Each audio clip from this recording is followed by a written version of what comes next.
Hi guys, welcome to my channel. ఎస్ఎస్సిజిఎల్కి, సిహెచ్ఎస్ఎల్కి, ఎంటీఎస్కి ఉపయోగపడే క్వశ్చన్ చూద్దాము. అది ప్రాఫిట్ అండ్ లాస్ టాపిక్లో నుంచి చూద్దాము. ఇక్కడ వచ్చేసి a shopkeeper sells an item at a profit of 15%. అంటే ఒక పర్సన్ వచ్చేసి ఒక ఐటమ్ సెల్ చేస్తున్నాడు. అది ఎంత ప్రాఫిట్ పర్సన్కి? 15% ప్రాఫిట్కి సెల్ చేస్తున్నాడు.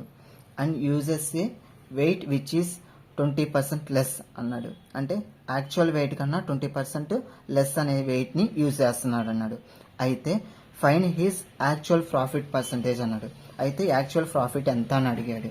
ఓకే, ఇక్కడ వచ్చేసి సిపి ఈజ్ ఈక్వల్ టు 100 తీసుకున్నాను. దాని తర్వాత ఎస్పి ఒక ఐటమ్ ఎంత పర్సెంట్ సెల్ చేశాడు? 15% ప్రాఫిట్కి సెల్ చేశాడు. అంటే CP plus profit.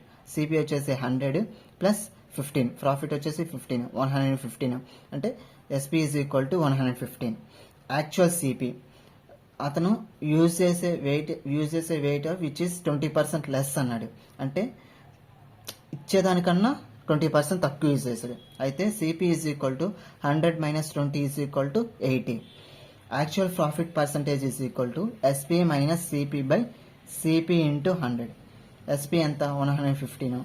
115 minus 80 by 80 into 100. 115 minus 80 వచ్చేసి 35. 35 బై 80 ఇంటూ 100. 25 జా 24 జా 35 ఇంటూ 5 వచ్చేసి 175 బై 4.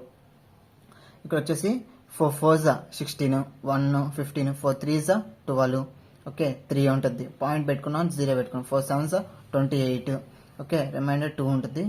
0 4 5 జా 20, 0 అంటే 43.75. యాక్చువల్ ప్రాఫిట్ పర్సంటేజ్ ఎంత? 43.75 యాక్చువల్ ప్రాఫిట్ పర్సంటేజ్.